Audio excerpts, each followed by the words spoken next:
कुमार। जी हाँ, डॉक्टर पीयूष कुमार जो पटना में कुष्ठ निवारण पदाधिकारी के रूप में पदस्थापित है और साथ साथ इस कोविड के पीरियड में और कुष्ठ रोगियों का किस तरह बचाव किया गया और किस तरह से संभाला गया, इस पर आज विशेष चर्चा करेंगे हम डॉक्टर पीयूष कुमार जी से।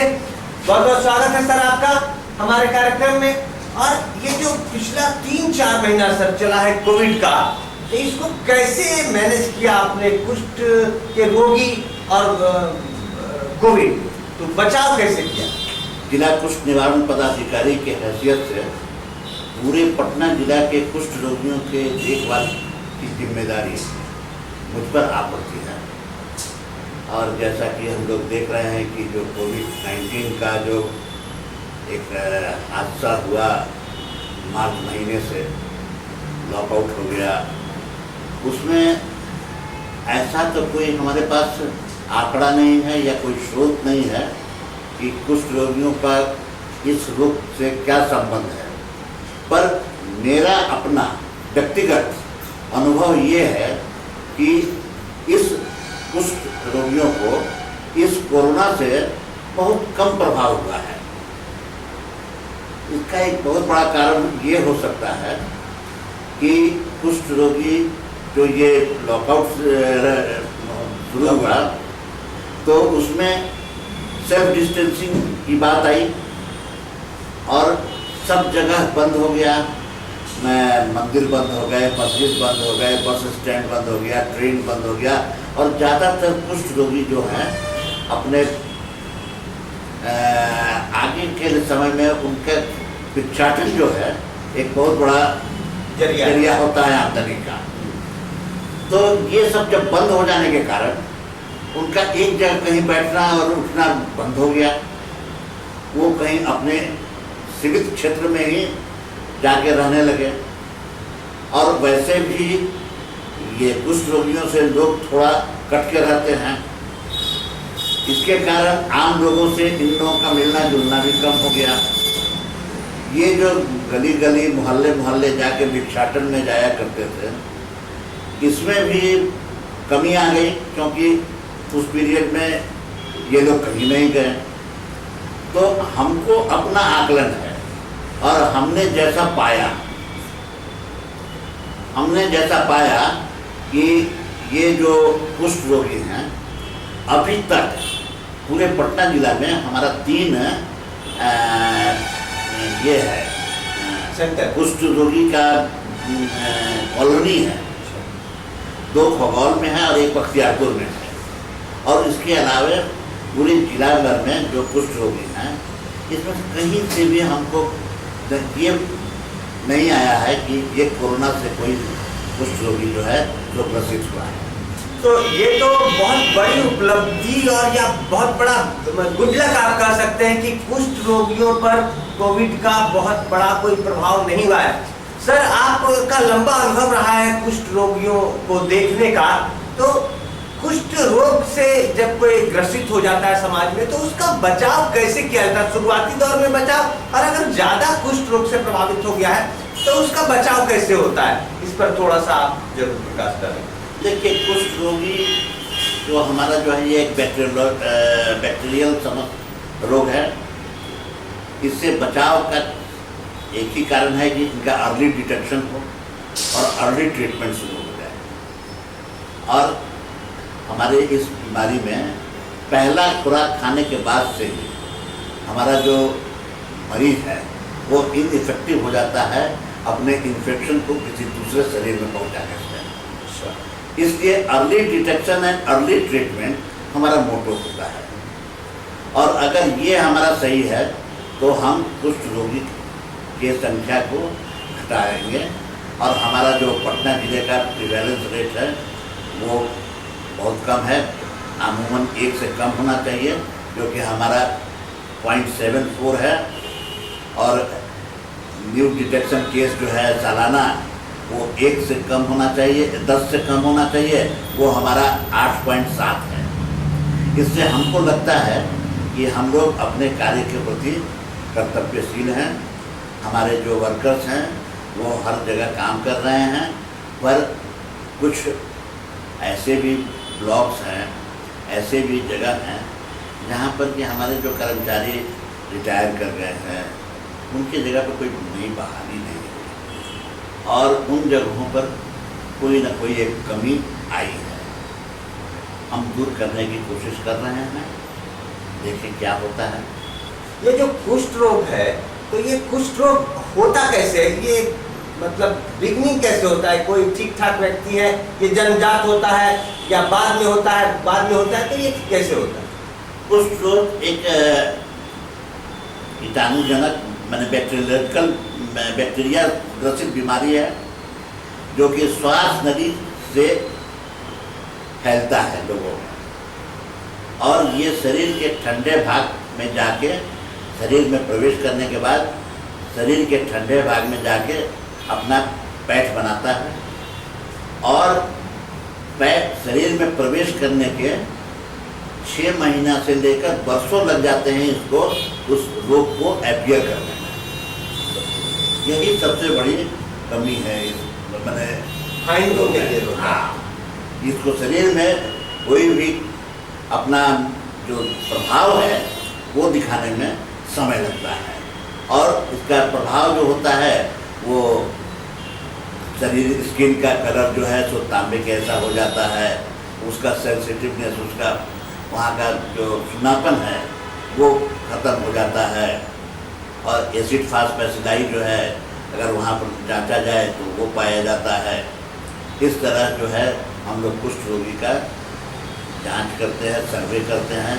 अभी एक आशा एक कार्यकर्ता है हमारे यहाँ जिनको हम कहते हैं कि वो हमारे स्वास्थ्य सेवाओं की माँ होती हैं, उनके द्वारा हम पूरे अपने एरिया में सर्वे करवाते हैं।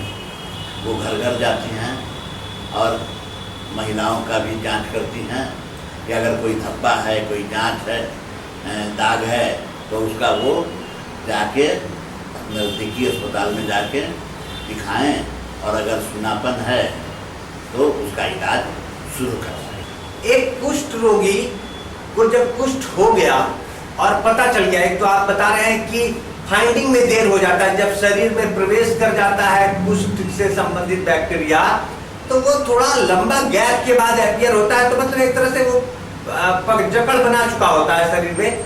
तो फाइंड होने के बाद करीब कितना समय लगता है कुष्ठ रोगी को फिर से ठीक होने में? क्या ये इलाज हो सकता है या एक लाइलाज बीमारी है, जीवन भर चलता है? जैसे पता चला कि वो कुष्ठ रोगी है और उसकी इलाज शुरू हो गई, तो इलाज शुरू होने के पहले दिन पहला खुराक खाने के बाद ही वो रोगी किसी अन्य को प्रभावित करने से लायक नहीं रह जाता है, इनइफेक्टिव हो जाता है, उसका इन्फेक्शन दूसरे को नहीं लगेगा। ये एक बहुत सकारात्मक पहलू है। और दूसरी बात कि कंप्लीट कोर्स करें, और जो उसका दाग है और जो उसका सुनापन है उसको जाने में थोड़ा समय लगता है, और ये एक हमारा नकारात्मक पहलू है कि वो मरीज हर जगह नई नई जगहों पर जाके पुनः अपना इलाज करवाता है कि मेरा दाग तो रह ही गया है, मेरा सुनापन रह ही गया है, और इस तरह वो हर जगह जाके अपना इस संख्या को रोग बढ़ाते जाता है। कुष्ठ रोग को लेकर जो सरकार ने तैयारियां कर रखी हैं वह किस प्रकार की है? कोई गरीब आदमी जब कुष्ठ रोग से पीड़ित होता है तो क्या वह अपना इलाज करवा पाने में सक्षम है, और इसके लिए खर्च कितना आ सकता है, और जो सरकार की योजनाएं हैं जो शुरू की गई, आप जैसा बता रहे थे कि जो कुष्ठ रोग से पीड़ित लोग भिक्षाटन ज्यादातर करते हैं, तो कैसे इसको सरकार कवर करने के लिए योजनाओं की तैयारी क्या है? आप चूंकि सरकारी पदाधिकारी भी हैं तो आप तो इस पर कुछ कुष्ठ रोगियों की खोज के लिए हम सक्षम हैं। हर स्तर से उनका खोज किया जाता है, उनका अर्ली ट्रीटमेंट शुरू किया जाता है, उसके लिए उनको उनसे किसी तरह का शुल्क नहीं लिया जाता है। उसके अलावा सामाजिक कल्याण विभाग की तरफ से हम लोग 1500 रुपये महीना उनको राशि मुहैया करते हैं, जो आजीवन उनको मिलता है। और साथ में अगर वो विकलांग हैं, ग्रेड 2 विकलांग हैं, तब उनको फिर हम लोग राशि उनको मुहैया करते हैं। और साथ में अगर उनको सेल्फ स्किल ट्रीटमेंट देते हैं, उसके लिए उनको सामान हम लोग मुहैया करते हैं। और साथ में उनके पढ़ाई लिखाई के लिए, उनके बाल बच्चों के पढ़ाई लिखाई के लिए हम लोग नॉन गवर्नमेंट ऑर्गेनाइजेशन कई हैं जो कि मदद करते हैं। साथ में उच्च शिक्षा के लिए भी मदद होता है उनका। और उनके विकलांगता को दूर करने के लिए भी हमारा सेंटर्स है पूरे बिहार में 2-3 जगह, जहाँ पर कि उनका ऑपरेशन होता है और उसके लिए उनको एक अच्छी राशि दिया की जाती है कि जो कि जितने दिन वो अस्पताल में रहेंगे इससे उनको प्रभाव ना पड़े और उनका परिवार का जीवन यापन भी चलता रहे। जब घर में, समाज में, परिवार में किसी को कुष्ठ रोग हो जाता है तो ऐसी धारणा है कि यह छुआछूत की बीमारी है और लोग उनसे, ऐसे लोगों से बचने लगते हैं, हे भावना से देखने लगते हैं, मदद का भी अभाव हो जाता है उन्हें। तो एक तो ये आप बताएं कि छुआछूत कब तक सतर्कता रखी जाए, कब नहीं रखी जाए, कैसे लोग मदद करें, नहीं करें, ये छुआछूत का क्या मामला है? छुआछूत का तो मामला एकदम नहीं है इसमें। अगर छुआछूत का मामला रहता तो मदर टेरेसा गॉड का पद नहीं लेती। आज वो गॉड हो गई हैं, बस केवल कुष्ठ रोगियों की सेवा करते हैं। बाबा आमटे, गांधी जी, सब लोग कुष्ठ रोगियों की सेवा करने में कभी नहीं थे। और हम पहले भी कई बार रिपीट कर चुके हैं कि पहली खुराक खाने के बाद वो रोगी जो है इनइफेक्टिव हो जाता है किसी को अपना रोग फैलाने का। ये सबसे बड़ा ये कारण है कि हम लोग समझते हैं कि छुआछूत की बीमारी है, जबकि ये श्वास नली से बीमारी फैलती है। तो इसमें छुआछूत का तो कोई प्रभाव ही नहीं पड़ता है। इसलिए इन सब भावनाओं को दूर करके कुष्ठ रोगियों की सेवा भरपूर करनी चाहिए और उनसे कोई भी तरह का आप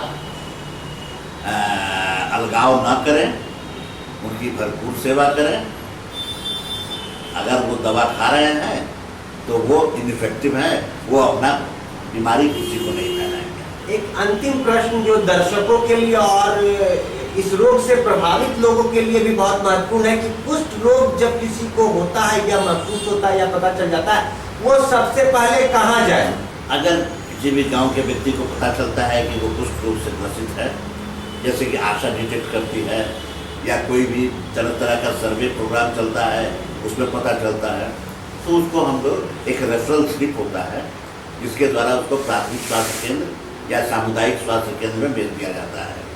और वहाँ पर वहाँ के जो पदस्थापित डॉक्टर हैं वो उसके डायग्नोसिस को कंफर्म करते हैं और वहाँ से उसकी इलाज शुरू हो जाती है। तो ये थे हमारे साथ डॉक्टर पीयूष कुमार जो पटना जिला में कुष्ठ निवारण पदाधिकारी के तौर पर पदस्थापित है और ये बता रहे थे कुष्ठ रोग छुआछूत का इसमें कोई मामला नहीं होता है, श्वास नली के द्वारा ये इसका जो प्रचार होता है और उसमें भी कुष्ठ रोगी एक बार अगर सरकार के प्राथमिक चिकित्सा केंद्र पर आ जाए और पहला डोज जब उसको पड़ जाता है दवा का जो बिल्कुल मुफ्त है, पहला डोज जब पड़ जाता है उसके बाद संक्रमण उसके द्वारा नहीं फैलता है। इसीलिए कुष्ठ रोगी अगर कहीं पर किसी को ऐसे लक्षण आ रहे हैं तो उसे सरकार के किसी भी सरकारी अस्पताल में ले जाने के बाद उसकी चिकित्सा शुरू हो सकती है और पहला डोज मिलने के बाद उस संक्रमण का कहीं से कोई चांस नहीं रहता है तो समाज के लोग,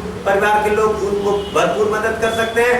और इसका इलाज सरकार के योजनाओं में बिल्कुल मुफ्त है, इसके दवा के लिए कोई पैसा नहीं लगता है, इसीलिए अमीर हो या गरीब उन्हें घबराने की जरूरत नहीं है। और कुष्ठ रोग का इलाज संभव है, थोड़ा वक्त लगता है, एक लंबा इलाज चलता है, तो एक इस इलाज की जरूरत है जैसा कि डॉक्टर पीयूष कुमार बता रहे थे। तो कुष्ठ से घबराना नहीं है और कोविड के इस पीरियड में कुष्ठ रोगियों पर बहुत कम प्रभाव दिख पड़ा है, जैसा कि अन्य रोगों में ज्यादा प्रभावित हो जा रहा है कोविड, लेकिन कुष्ठ के मामले में ऐसा नहीं देखने को मिला है। कुछ कमियां भी डॉक्टर पीयूष ने बताई है कि जो संबंधित अस्पताल और स्वास्थ्य केंद्र है कुष्ठ से संबंधित, वहां पर अपॉइंटमेंट्स, जो कुछ पद खाली रिक्त पड़े हैं वहां पर अपॉइंटमेंट्स करने की जरूरत है, ताकि रोगियों को ज्यादा से ज्यादा मदद की जा सके, सहायता पहुंचाई जा सके। बहुत बहुत धन्यवाद पीयूष कुमार जी आपको हमारे कार्यक्रम में आने के लिए।